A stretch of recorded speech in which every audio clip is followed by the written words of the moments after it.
Bonjour les amis, j'espère que vous allez bien. Aujourd'hui, on va parler d'un nouveau sujet. On va parler des processeurs actuels qui chauffent, voire trop. Donc, c'est un sujet quand même qui est important parce que euh, maîtriser la température de son processeur, ça reste quand même très important. C'est-à-dire que quand vous achetez des processeurs à un certain prix, c'est pour pouvoir les exploiter et pouvoir les utiliser à leur plein potentiel. Mais malheureusement, ce n'est plus possible. On est arrivé à un stade où les processeurs chauffent tellement et en fait, c'est même pas le fait qu'ils chauffent de trop, ça c'est même pas le problème, c'est le fait qu'il y a un problème de conception de ces processeurs, ce qui fait que la dissipation thermique est très mauvaise et donc vous n'arrivez plus du tout à refroidir vos processeurs, même avec des gros water cooling. Et ça, on va en parler tout de suite. Donc,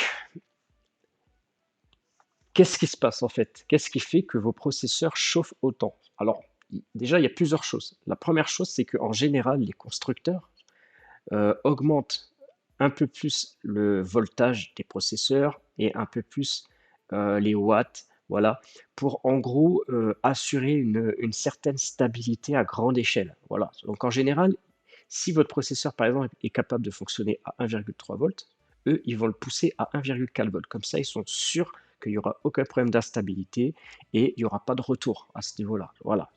Sauf que 1,4, des fois, c'est peut-être un peu trop. Donc, on peut réduire à 1,3 et on va commencer à perdre en chaleur. Et quand on perd en chaleur, ce qui se passe, c'est qu'on augmente finalement la fréquence, la puissance du processeur. Pourquoi? Parce que maintenant, les processeurs ont des sécurités de thermal throttling. Donc, en gros, ils ont des limitateurs par rapport à la chaleur, à la température du processeur. Et en fait, automatiquement, le processeur, une fois qu'il va atteindre une certaine température, il va commencer à se brider automatiquement pour justement diminuer la température et éviter éviter tout simplement que le processeur bah, à long terme voilà, s'use ou autre. Et le problème, c'est que quand on atteint ces températures-là, la chaleur diminue, mais les performances aussi du processeur diminuent, donc les fréquences redescendent pour pouvoir maintenir justement une température idéale. Voilà. Donc en fait, ce qui se passe, c'est qu'il y a une grande partie maintenant des processeurs qui sont de mauvaise conception. Ils ont été mal conçus, la dissipation thermique est très mauvaise, et il y a des fois trop d'épaisseur par rapport au cache qu'il y a par-dessus la puce, donc par-dessus le CPU, donc le, l'IHS. L'IHS est trop épais, et entre le DIE et l'IHS, donc entre la puce et la plaque qui a au-dessus, là où vous posez votre ventiride, bah, entre ces deux parties-là, bah, des fois, il y a un mauvais contact qui se fait. Il y a une mauvaise dissipation aussi qui se fait parce que souvent, il y a un point de chaleur du fait que toutes ces puces sont mal réparties sur l'ensemble de, donc, euh, du PCB. Et bah, ce qui va se passer, c'est que vous allez avoir un point de chauffe qui va se mettre au milieu, par exemple, et uniquement au milieu. La chaleur, elle sera donc pas répartie tout autour. Ce qui fait que votre ventirad ne va pas réussir, en fait, à gérer cette chaleur, il faut que cette chaleur puisse être sur plusieurs points de contact, en fait. Si elle est sur un seul et unique point de contact, le ventirad ne pourra pas faire le boulot. Et que ça soit avec des gros water cooling ou des ventirades à air, juste les radiateurs et les ventilateurs, en fait, ce qui se passe, c'est qu'ils ne sont plus du tout efficaces, en fait. Ils ne fonctionnent même plus. Et c'est pour ça que la plupart du temps, votre ventirad reste froid, ou sur un water cooling, c'est pour ça que la température de l'eau n'augmente pas et que vos ventirad restent froids. Pourtant, le processeur il est à pleine charge, à pleine balle, il tape dans les 90 degrés, et pourtant vos ventirad sont froids, vos ventilateurs souffrent de l'air froid. C'est tout simplement parce qu'il y a une mauvaise dissipation thermique due à la mauvaise conception des processeurs actuels. Et donc, ça devient très, très compliqué, très problématique. Donc, vous avez plusieurs solutions. C'est de undervolter le processeur pour pouvoir diminuer la chaleur et espérer que les, les fréquences augmentent ou alors se stabilisent un maximum. Et de toute façon, maintenant, on commence à retrouver un peu plus qu'avant sur les forums que ce soit les forums français, les forums américains, on commence à avoir de plus en plus de personnes qui se plaignent des températures de leur processeur, chose qui n'arrivait jamais avant. Maintenant, de plus en plus, que ce soit des 5800 X3D, des 7800 X3D, que ce soit des 14900K de chez Intel, tous viennent se plaindre sur Google. Et si vous regardez, 2023, les années datent, donc c'est très récent, oui, et ça fait déjà un petit peu plus longtemps même que les gens se plaignent, hein. Vous pouvez retrouver des forums qui datent de 2020, 2021, et jusqu'à maintenant, ça continue et ça n'arrête pas. Et beaucoup se demandent si c'est normal d'avoir des températures, que ça soit au repos, des températures élevées au repos et des températures élevées en charge. Et beaucoup se demandent si, même s'ils ont mal monté leur matériel, si ça vient d'eux, de leur configuration, de leur refroidissement. Et beaucoup se posent des questions. Et tout simplement parce qu'on se rend compte que c'est pas normal. Et moi aussi, je l'ai remarqué quand je suis passé d'une génération à l'autre, je l'ai remarqué et j'ai voulu, aller rechercher. J'ai tout de suite fait des recherches parce que je me suis dit: «C'est pas possible. Ça fait des années que je monte des water cooling, ça fait des années que je monte des PC. Comment celui-là» alors ça peut arriver qu'il fasse des erreurs, mais au bout du 3e, 4e démontage, tu as tout essayé, tu te dis: «C'est pas possible». Tu pas pu mal monter le matériel et que tu te rends compte que les températures, c'est toujours pareil, bah, en fait, tu comprends que tu achètes maintenant un processeur finalement que tu ne pourras jamais exploiter à 100 puisque même les refroidissements n'arrivent pas à le gérer, en fait. Donc ils pourraient le gérer, mais du fait que la chaleur est mal répartie directement au processeur, elle peut pas être correctement répartie après sur le water cooling. Donc finalement, vous, vous retrouvez à acheter des water cooling pour rien ou des ventilés pour rien du tout, en fait. Il faut donc vous pouvez retrouver, voilà, beaucoup de forums où ils en parlent. Beaucoup où ils en parlent, vous pouvez retrouver, heu, même sur des vidéos. Alors attendez, si je retrouve, là on est sur une vidéo d'un d'un youtubeur, américain très réputé qui, qui montre lui, il montre vraiment les températures des processeurs. Il les teste, il les overclock, il les undervolt, il fait tout. Il le montre. La plupart des youtubeurs, même français, qui sont connus, le cachent. Voilà, parce que c'est des gens qui sont payés par Intel. La plupart, ils le disent. De toute façon, on a eu le processeur d'Intel, ils le testent. Tout va bien. Ils vont vous dire que tout va bien, tout se passe bien. Mais non, il y a des gros problèmes de température. Et pour le moment, les constructeurs essayent de passer comme ça. Pour le moment, il n'y a personne qui en parle. Quand tu leur poses la question, ils ne répondent pas. Mais on sait très bien que c'est un réel problème. C'est comme si demain tu achètes une Porsche à 100 000 euros, elle est annoncée pour 200 km/h, et finalement, tu n'atteins que 180 km/h. Pourquoi? Parce que le moteur il surchauffe. Bah, ça veut dire qu'en fait, ta Porsche, tu l'as achetée, tu peux pas exploiter ses performances. Donc, c'est qu'il y a un problème. Il y a un problème de conception. Si le moteur il chauffe à 180 heures, qu'elle a annoncé pour 200. Donc, voilà, c'était un petit exemple. Mais il faut savoir que 80% des processeurs actuels de chez Intel ou AMD atteignent des températures extrêmes entre 90 et 100 degrés à pleine charge. Donc, je dis bien à pleine charge. Parce que euh, en jeu, les températures vont être beaucoup plus maîtrisées parce que les jeux n'utilisent pas forcément tous les cœurs à leur maximum en même temps. Mais un jour, ça arrivera. Ça arrive déjà quand vous êtes CPU limité. Donc, ça revient au même que si vous êtes en pleine charge. C'est-à-dire que ça soit en jeu ou pas, en multitâche ou pas, vous êtes censé pouvoir exploiter votre processeur à pleine balle. Même avec tous les cœurs à fond, vous n'êtes pas censé avoir une limite thermique qui, en plus de ça, euh, ne permet pas d'être maîtrisé par un water cooling. Donc, ça change rien que vous achetez un water cooling de 240 mm, de 360, de 420, ça change rien du tout. Moi, j'ai deux 360, ça change rien du tout. J'ai posé la question sur euh, des forums de passionnés de water cooling. J'ai demandé à beaucoup de gens qui avaient exactement la même configuration que moi et on a pu finalement faire des tests ensemble et remarquer que c'était pour toutes pareil. Et ils étaient même étonnés quand je leur disais, bah attends, vérifie si tes radiateurs ils sont chauds quand ton CPU il est à fond. Et ils vérifiaient et ils se disaient, ah ouais, tiens, j'avais jamais remarqué, exact. Et du coup, ils me disaient, ah, mais tiens, c'est bizarre, la température de mon liquide n'augmente pas justement quand je fais tourner le processeur à fond. Et je disais, bah voilà, t'as ta réponse. Par contre, attention avec les cartes graphiques, il n'y a pas de souci, ça fonctionne super bien.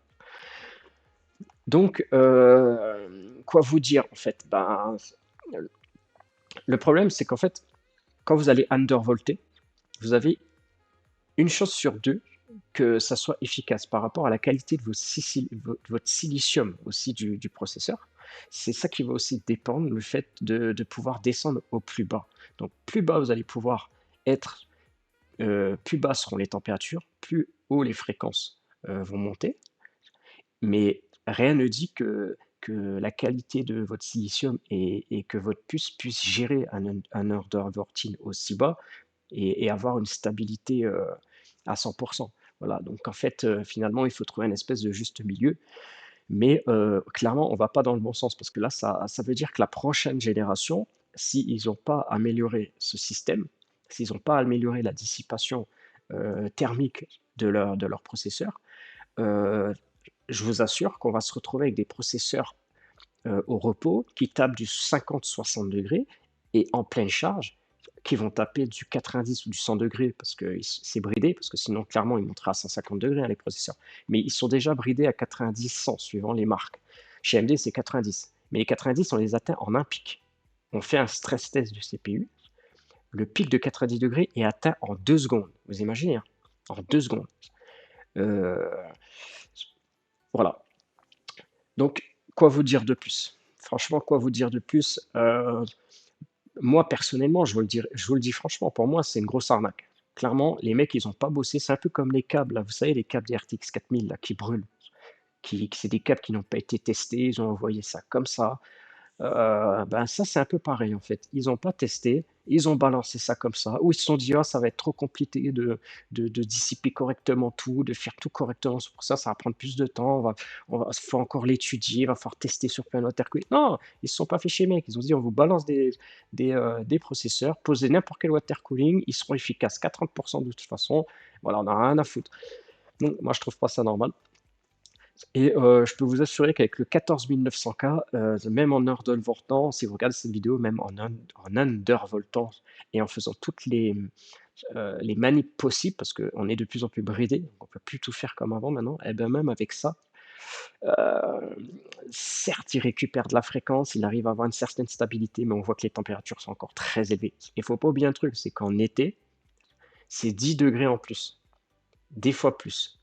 Par rapport à la température ambiante. En général, quand on prend 10 degrés en plus en température ambiante, souvent le processeur en prend au moins 15 en plus. Donc ça aussi, faut y penser parce que en France, on a des mois où il fait beaucoup plus frais, certes, mais pendant 2 mois ou 3 mois de chaleur en été, c'est pas la même, hein. Et quand vous avez déjà undervolté votre, processeur, voire même votre carte graphique au maximum, parce qu'attention, les cartes graphiques, c'est encore un autre délire, hein, ça chauffe aussi, énormément. Alors certes, i on peut mieux dissiper les chaleurs. Cette fois-ci, oui, rajouter un, 2 ou 3 radiateurs, ça fait le boulot. Mais au moins on peut le faire, quoi. Mais en plein été avec l'undervolting au maximum de la stabilité de votre processeur, avec les chaleurs qu'il fait, des fois c'est encore très compliqué de pouvoir gérer les températures. Donc il faut savoir que la plupart maintenant des processeurs sont, alors attendez, je vais juste retrouver ça. Attendez 2 petites secondes, c'en est où? C'est où tout ça? Voilà. Donc lui, il se plaint qu'en gros, il est à 43-47 degrés au repos et voilà, il monte entre 70 et 80 degrés en jeu. Donc ça, c'est qu'un 7600X, donc les processeurs de dernière génération. Sachant que le 7600X est beaucoup, beaucoup moins puissant que ceux qui sont après, comme le 7700, 7800, 7900, 7950. Donc imaginez le 7950X 3D. Donc là, il est à 70-80 degrés en jeu. Donc là, il est sûrement, c'est ça, là, il est sûrement sur une résolution peut-être en 1440p, où le processeur va beaucoup travailler avec la carte graphique pour avoir le maximum d'FPS. Donc le processeur va beaucoup travailler, forcément il va monter en température. Si on joue en 4K, les températures sont quand même un petit peu plus basses et encore ça dépend des jeux, parce qu'il y a des jeux en multijoueur comme par exemple Battlefield 2042 avec 128 joueurs sur la map, avec toutes les explosions, tout qui pète partout, je peux dire que le processeur il travaille quand même. Donc sachant que la plupart des professionnels utilisent des gros, gros processeurs et qui font du montage, du stream, il y en a, ils font du jeu en même temps. Donc, c'est le processeur est en général toujours à fond de balle de toute façon. Donc, il y en a un qui dit: «Bon, bah, écoute, oui, c'est normal, moi j'ai un 5000 X3D, c'est pareil, il tourne à 40, 45, 70, 75 en jeu», voilà. Mais en pleine charge, c'est 90 direct et en général, chez AMD, les processeurs, à partir de 75-80, c'est bon, le processeur commence déjà à brider. Faites l'expérience vous-même. Vous lancez un gros stress test, vous lancez OCCT, vous réglez bien vos options pour que ça charge bien le CPU comme il faut. Déjà, au bout de 2-3 secondes, vous allez voir, votre CPU il va monter à 90 degrés. Au pire, il va monter à 80 et il va se stabiliser à 85 max, peut-être si vous avez vraiment de la chance. Mais vous verrez qu'à partir même déjà de 80, ces fréquences vont réduire. Le processeur ne va jamais réussir à tenir toutes ces fréquences annoncées, ces fréquences boost annoncées au max, sans réduire la puissance du processeur. Donc vous perdez forcément en performance en fait. Donc en gros, ça vaut plus le coup d'acheter des water cooling par rapport à ces versions de processeurs. Donc cette génération, il faudra voir celle d'après, mais en gros, les water cooling ne servent à plus rien du tout pour les processeurs. Euh, du coup, vous ne pouvez pas exploiter vos processeurs à 100%. Donc, comment on fait? Comment ça se passe? Parce qu'en fait, on arrive à un stade où les processeurs sont de plus en plus puissants, chauffent de plus en plus. Les constructeurs ne sont même plus chiés à gérer la conception thermique du processeur, peut-être même qu'ils n'y arrivent pas, parce qu'on est arrivé à un niveau de watts et de chauffe et de tout. Donc, en fait, on fait machine arrière. Avant, pendant des générations, on overclockait les processeurs. Maintenant, on fait le contraire, on les undervolt. Et AMD bloque même la possibilité d'overclocker vos processeurs sur les X3D parce qu'ils savent très bien de toute façon qu'elle va exploser la puce. Donc, ils ont même dû limiter la température. Le processeur, ça y est, il vit 90, il ne va pas plus loin, il bride ses fréquences, mais il ne dépassera pas 90. Donc, vous imaginez que ça devient quand même compliqué. Alors, vous allez me dire, oui, mais c'est normal, 90 degrés, avant, on n'atteignait pas ces degrés parce que on n'avait pas autant de performance. Alors oui, il y a des processeurs où on ne les atteignait pas, il y en avait d'autres où on les atteignait, mais on arrivait quand même à gérer cette chaleur avec un water cooling. Donc, par contre, ils continuent à vous vendre des water cooling à 200, 300, 400 euros, des Asus avec des écrans dessus, LCD, machin, tout ça. C'est des water cooling qui valent 300, 400 euros. Et encore, on ne parle même pas de water cooling custom, où on atteint les 500 euros facilement. Facilement, et encore, je suis gentil. Donc, c'est quand même compliqué quand vous achetez un Ventired à 300 ou 500 euros et qu'en fait, vous ne pouvez pas refroidir votre processeur avec, dû à la mauvaise conception des processeurs. Donc, voilà, moi, c'était un petit coup de gueule par rapport à ça. En même temps, voilà, vous expliquer qu'est-ce qui se passe avec tous ces processeurs et, euh, et que vous soyez au courant et que vous ne demandez pas si c'est vous le problème, hein, parce que c'est un peu comme les câbles de chez Nvidia, hein, finalement. Ah oui, bah non, en fait, c'est à cause de vous. Vous branchez mal le câble. Ah, faut qu'ils arrêtent les conneries. Donc voilà, ça va bien un moment, mais vous savez, les forums sur Internet sont inondés. Inondés. Vous avez même sur YouTube, vous cherchez, vous tapez n'importe quel processeur actuel, vous tapez température, vous regardez même pas le YouTuber parce que la plupart c'est des vendus de toute façon. Mais si vous allez dans les commentaires s'ils n'ont pas été effacés, vous regardez, ils se plaignent tous ils se plaignent. De toute façon, on sait très bien qu'il y a quelque chose qui n'est pas normal à ce niveau-là. Mais je suis très curieux de voir la prochaine génération avec plus de puissance, puisque les processeurs auront encore forcément plus de puissance. Eh ben, je suis curieux de voir comment on va faire en fait pour les refroidir, parce que je veux dire, euh, si j'achète un processeur à 600 euros, à plus de 600 euros comme un 14900K, et qu'en fait je ne peux pas l'exploiter parce qu'aucune boucle WaterQueen n'est capable de le refroidir, bah, j'ai l'impression de m'être fait arnaquer. Je sais pas vous, hein, mais moi j'ai l'impression de me faire arnaquer si j'achète ça à 600 balles et que même avec un water cooling avec 2-3 radiateurs, le truc il n'arrive pas à gérer, euh, arrive pas à garder une certaine température et que mes fréquences elles n'arrivent pas à tenir. Bah désolé, mais moi pour moi c'est de l'arnaque ça en fait. Après voilà, chacun voit comme il veut, hein. Bah écoutez, voilà, c'était la fin de cette vidéo. J'espère quand même qu'elle vous a plu. Voilà, on parle quand même de sujets qui sont très importants. Et encore, on n'est même pas rentré dans les détails parce que voilà, les vidéos prendraient beaucoup trop longtemps. Il y a très peu de gens qui sont capables d'écouter comme ça des vidéos aussi longtemps. Mais on en reparlera de tout ça. Et je vous dis À bientôt les amis, prenez soin de vous surtout, c'est important. Passez un superbe nouvel an et on se retrouve bientôt pour un nouveau sujet. Ciao, ciao.